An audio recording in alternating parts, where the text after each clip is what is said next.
Prakriya 2. The Three States. Inquiry from Everyday Experience. Sri Atmananda instructed his disciples through a number of different prakriyas, or methods, for approaching truth. And from time to time he would explain some basic prakriyas in a series of regular talks, which served as a systematic introduction to his teachings. In 1958, my sister and I attended such a series of talks at Sri Atmananda's home in Trivandrum. We were still children at the time, just before our teens, growing up as westernized Indians in post-colonial Mumbai, then called Mumbai. To us, Sri Atmananda was not westernized, but very Indian, quite unlike our westernized school and our avant-garde intellectual parents. And yet, it was our school teachers and our parents who struck us as old-fashioned and authoritarian. That wasn't how we thought of Sri Atmananda. We did not have to take what he said on authority, for he came across in a perfectly modern way, as speaking on a level with us concerning our everyday experiences. In this everyday experience, he showed us a meaning that was simple and straightforward, in contrast to all the complicated stuff that was being loaded onto us by our parents and our school. When we once complained of this load, he very gently made it plain that the load was better taken on than evaded, and that his teachings should not be misused for the purpose of evasion. Such a straightforward attitude is characteristic of his teaching. Thinking back over Sri Atmananda's regular talks, that straightforwardness was evident from the first Prakriya explained. This is the Prakriya that examines waking, dream, and sleep as three states which we commonly experience. These states are here examined naturally and simply, as everyday experiences that show a self from which they are known. In the waking state, the self is identified with a body in an outside world where the body's senses are assumed to know outside objects. But in the dream state, all bodies and all objects seen are imagined in the mind. Dreamt objects are experienced by a dream self, which is not outside body, but has been imagined in the mind. This shows that the self which knows experience cannot be an outside body, as it is assumed to be in the waking world. Considering the dream state more carefully, it too depends upon assumed belief. In the experience of a dream, self is identified with a conceiving mind, where thoughts and feelings are assumed to know the dreamt-up things that their beliefs make them conceive. Finally, in the state of deep sleep, we have an experience where no thoughts and feelings are conceived and nothing that's perceived appears. In the experience of deep sleep, there is no name or quality or form, neither conceived by mind nor perceived by any sense. At first, from this lack of appearances, it seems that deep sleep is a state of blank emptiness, where there is nothing to know anything. No mind or body there appears. And yet it is a state that we somehow enter and experience every day. When waking, body falls asleep, and dreaming, mind has come to rest. If our experience of deep sleep is thus taken seriously, it raises a profound question. How is deep sleep experienced when all activity of body and mind have thus completely disappeared? What self could know our experience there, in the complete absence of any perceiving body and any thinking or feeling mind? The question points to a self which experiences deep sleep, a self that somehow goes on knowing when all changing action of perception, thought, and feeling have disappeared. That self is utterly distinct from mind and body, for it stays knowing when they disappear. Its knowing is no changing act of either mind or sensual body, for it remains when all changing acts have come to rest, in an experience where they are utterly dissolved. So it is changeless in itself, found shining by itself in depth of sleep. Since change and time do not apply to it, that self is a changeless and a timeless principle of all experience. In the waking state, it illumines all our perceptions and interpretations of an outside world. In dreams, it illumines the inward, conceived imaginations of a dreaming mind. In deep sleep, it shines alone, quite unconfused with body or with mind. In all these states, it remains the same. It is always utterly unchanged in its own existence, which illuminates itself. Through this Prakriya, Sri Atmananda initiates a direct inquiry from everyday experience that is commonly accessible to everyone. So he approached our everyday experience of deep sleep as a key to the ultimate. He said that if a sadhaka is ready to consider deep sleep seriously, then this alone is enough, without the need of any yogic cultivation or nirvikalpa samadhi. Nirvikalpa Samadhi is a state of absorption where all conception is found absent. How far does Sri Atmananda's position here accord with the traditional Advaita scriptures? The question has already been discussed a week or two ago, but I'll repeat briefly that it depends on which scriptures are taken up and how they get interpreted. Two scriptures that I've studied here are the story of Indra and Virokana in the Chandogya Upanishad, 8, 7-12. In the analysis of Om in the Mandukya Upanishad, I personally do not find it difficult to interpret these two scriptures in a way that accords fully with Sri Atmananda.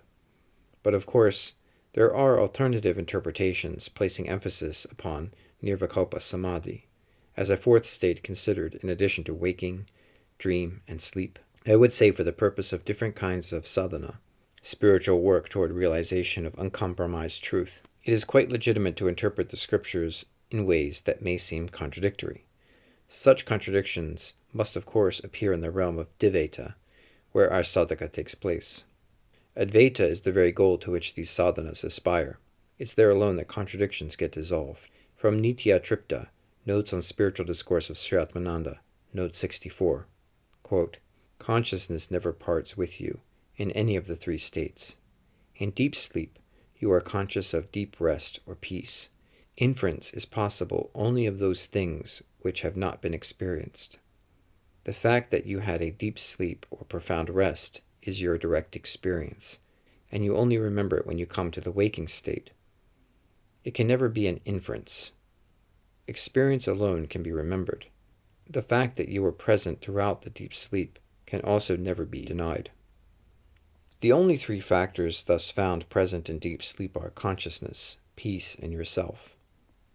All these are objectless and can never be objectified. In other words, they are all subjective. But there can only be one subject, and that is the I principle. So none of these three can be the result of inference, since they are all experience itself." Deep sleep and higher reason. A common sense analysis is that deep sleep is a blank in the memory record between falling asleep and waking up. But such a blank does not provide conclusive evidence of any positive experience by an unchanging self. Self can only have a duration in physical time, as indicated, for example, by the change in a clock or in sunlight. The memory record is not a physical tape, it is merely a sequence of passing moments. In that remembered sequence, there is a moment of falling asleep, and, if the sleep was dreamless, the very next moment is waking up. As described from the physical world, there may be a duration of some hours between falling asleep and waking. When this physical description is added onto the memory record, then it may seem as there were some hours between the two moments of falling asleep and of then, later, waking up. But if the memory record is considered in its own terms, it says something quite different. It says that these two moments were right next to each other, with no time in between them at all. So where do we go from this contradiction between the physical view that time has passed in deep sleep and the mental view that no time has passed at all? We can go two ways. On the one hand, we can think that yes, there was a period of time which memory has failed to report. But this raises further questions. Can the failure be redressed? Even if we do not remember any physical or mental appearances in that period, was there some experience there that we cannot understand more deeply?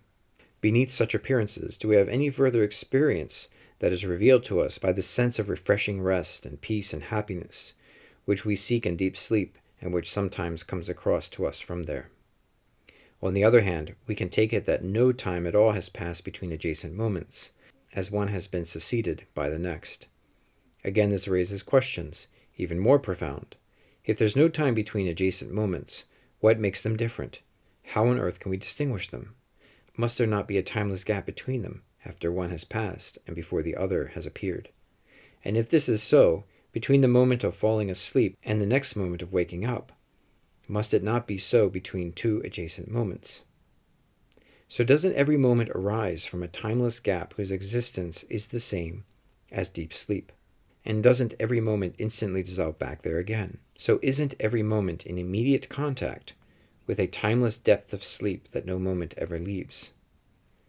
That timeless depth is thus present to us all, immediately, throughout all time. Each of us stands in it always, not seeing anything, nor hearing anything, nor thinking anything, just as we recognize ourselves to be in the state of deep sleep, in which there truly is no ignorance.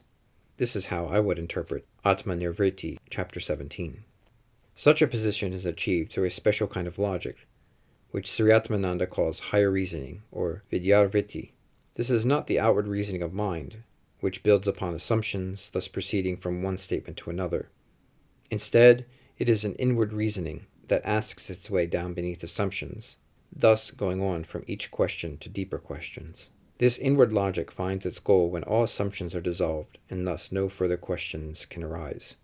Advaita cannot be established by the lower logic, the outward reasoning of mind. But the higher logic of the higher reason, Sri Atmananda said just the opposite. He said that it alone is sufficient to realize the truth and to establish Advaita. And he insisted that a sadhaka must hold on to it relentlessly, not letting go until it dissolves itself in complete establishment. For it is the true logic. It is the truth itself, appearing in the form of logic, to take a sadhaka back into it, and love of truth gets genuine.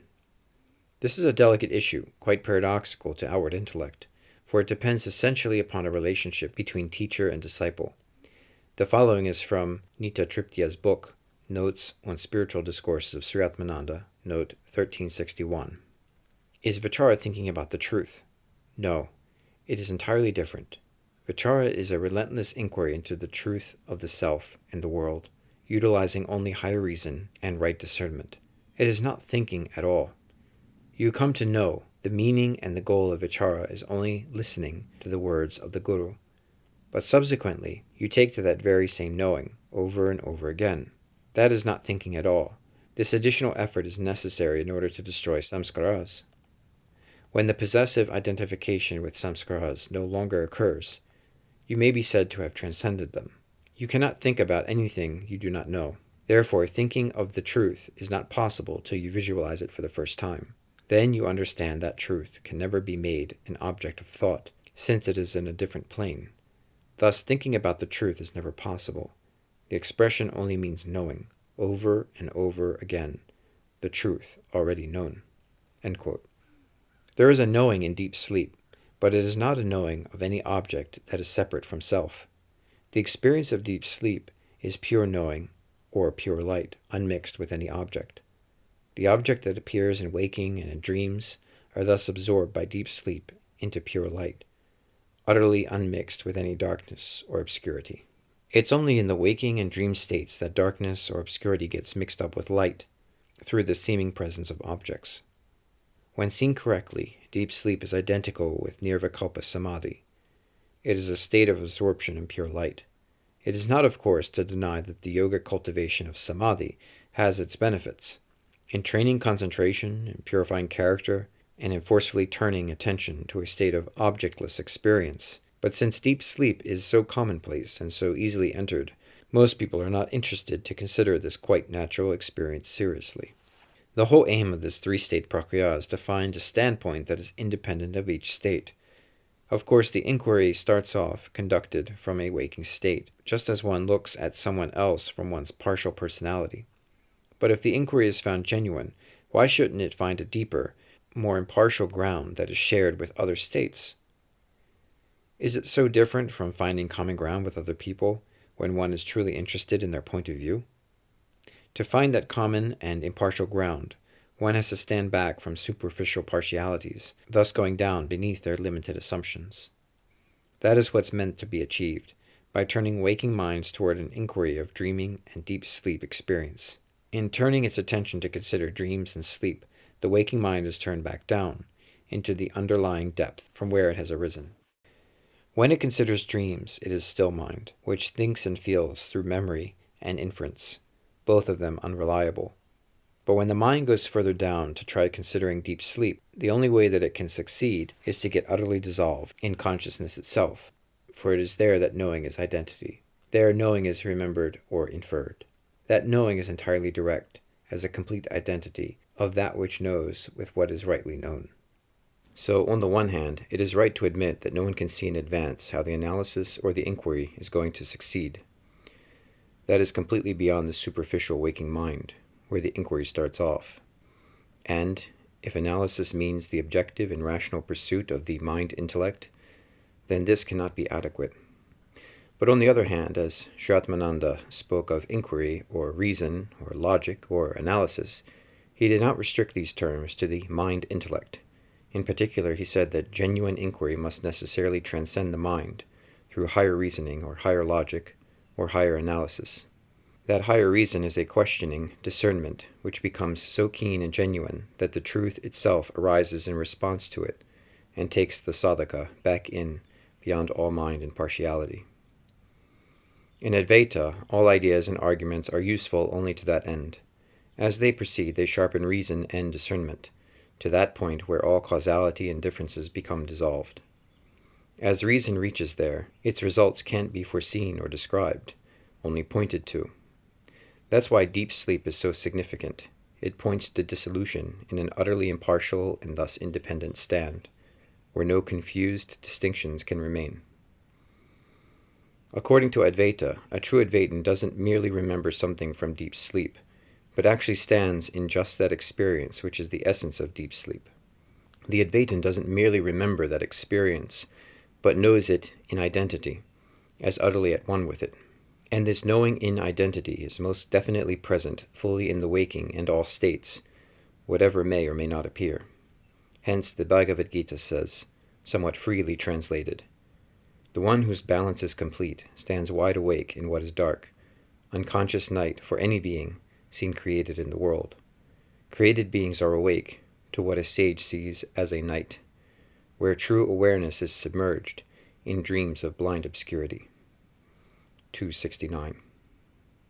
In a sense, the only way to non-dual truth is by learning from a living someone who directly knows deep sleep, while speaking in the waking state. That learning cannot be achieved by reading books or by any amount of discussion with people like yours truly. From such reading and discussion, a sadhaka can only hear of some ideas and arguments that living teachers use to take disciples to the truth. To be convinced of the truth, to which such arguments are meant to lead, the sadhaka must be guided by a living teacher who stands established in that truth. Regarding the experience of deep sleep, the following note by Nitya Triptya may be helpful. How do you think about or else remember some past enjoyment? This is from Notes on Spiritual Discourse of Sri Atmananda, note 105. You can only try to recapitulate, beginning with time and place, the details of the setting and other attendant circumstances, or things, including your own personality there. Thinking them over or perceiving them in the subtle, following the sequence of the incident, you come to the very climax, to the point where you had the previous experience of happiness. At that point, your body becomes relaxed, mind refuses to function, you forget the long-cherished object you had just acquired, and you forget even yourself. Here you are again thrown into that state of happiness you enjoyed before. Thus, in remembering a past enjoyment, you are actually enjoying it afresh, once again. But some people stop short of the point where the body begins to relax, and they miss the enjoyment proper. Similarly, when you begin to think about your experience of happiness in deep sleep, you begin with your boredom. You begin with your bedroom, bed, cushions, and pressing on to the very end, you come to the peace you enjoyed there. You enjoy the peace of deep sleep, which is to say that you find that the peace of deep sleep is the background of the variety in wakefulness, and that is your real nature. A philosophical inquiry starts with the mind and its confused assumptions, but what it does is to question the assumptions in an attempt to clarify their confusions. Thus, in effect, as the inquiry proceeds, the mind keeps digging up its seeming ground from under its own feet. It keeps on undermining its previous position in search of clarity. Its questions are turned back upon the very assumptions that have given rise to them. As assumptions are unearthed, as they are examined and their falsities removed, the inquiry falls back deeper. Its asking thus gets taken down, more deeply back into the foundations that are more directly rooted. From these more direct roots, yet further questions rise and turn back down again, to investigate and clarify what is thus further underneath. So long as this reflected down inquiry keeps finding that its stand is a construction from diversity, this shows that it is still made up from buried elements that have to be examined further. Its questioning is still caught up in doubtful compromise, and thus it cannot reach a final end. For then one's stand is still built up on different and alien things that are not fully and directly known, and this inevitably brings in ignorance, confusion, and uncertainty. To reach a final end, the mind must find a way to go directly and completely down beneath all mental constructs, to where the mind and all its journeys down are utterly dissolved, so that at last no trace of any difference or diversity remains. How is that possible? Well, in a sense that happens every night when we fall into deep sleep. The mind relaxes then, withdrawing back from waking world into a depth of sleep where no diversity appears. The higher reason, or vichara, does this in the waking state, by a questioning discernment that progressively refines itself of all ingrained confusions, until it penetrates entirely beneath diversity, where it dissolves spontaneously in what it has been seeking. In short, though the inquiry starts out in mind, it is not targeted at any object that the mind conceives. Its target is pure subject. It is that inmost knowing ground from which conceptions are thrown up and where conceptions all return to get dissolved, as they are taken in. By targeting that ground, the inquiry must point somehow beyond all its conceptions to where they are found utterly dissolved. So, from the mind where it starts out, the inquiry and its results must seem quite paradoxical. The paradoxes come from mind, dissatisfied with its own conceptions. So it looks for a way beyond them, though at the same time it expects to conceive what will be found beyond. In fact, the only way to find out is to go there. It cannot be conceived in advance. To navigate along the way, language can be very useful. It is useful to point beyond its symbols and descriptions. Its function is to sacrifice itself, to burn up so completely that no trace of smoke or ash remains, so as to interfere with what its meaning shows. It is the higher reason that uses language in this way. The function of the higher reason is precisely to burn up all obscuring residues that language leaves behind. So, where you ask if the higher reason is a function of a higher mind, the answer is most definitely not. Sri Atmananda was quite explicit about this. In Malayalam, or Sanskrit, the higher reason is VIDYA-VRITTI, which means the functioning of knowledge. The higher reason is just that which dissolves the mind in knowledge. It is the functioning of knowledge, expressed in a questioning discernment, that takes mind back to knowledge, where all thinking is dissolved. There is no higher mind. The only way that mind can get higher is to get utterly dissolved in knowledge. Let me try to put it more simply. Knowledge is the subject of which both higher reason and mind are instruments. The higher reason functions through discerning inquiry, to dissolve the mind in pure knowledge, where mind properly belongs. And as the higher reason functions, it makes use of mind reflectively, in order to bring mind back to knowledge. There is no question of the higher reason being somehow any instrument of mind. It is always the other way around. It is always the other way about. I would add that the process of higher reason is 100% empirical. Each question is tried out to see what result it leads to, and then further questions arise empirically. They arise from actual experience of the result, not just from imagining or some theorizing in advance what it might be. Thus, the process must go on relentlessly until the actual experience of a truth where questions do not further rise, where all possibility of questioning is utterly dissolved. All this requires that each questioning attack is turned back upon its own mistakes of assumption and belief. Otherwise, the reasoning is merely theoretical. Reasoning and truth. When an inquiry begins to ask for plain impartial truth, the asking is at first from mind. But for such asking to succeed, the mind that asks must rigorously question what it thinks it knows, discerning what is truly known from what misleadingly appears through habits of assumed belief. In search of truth, the asking must keep opening what is believed to unrelenting scrutiny, until the living truth itself, the very knowledge that is sought, takes charge of the inquiry.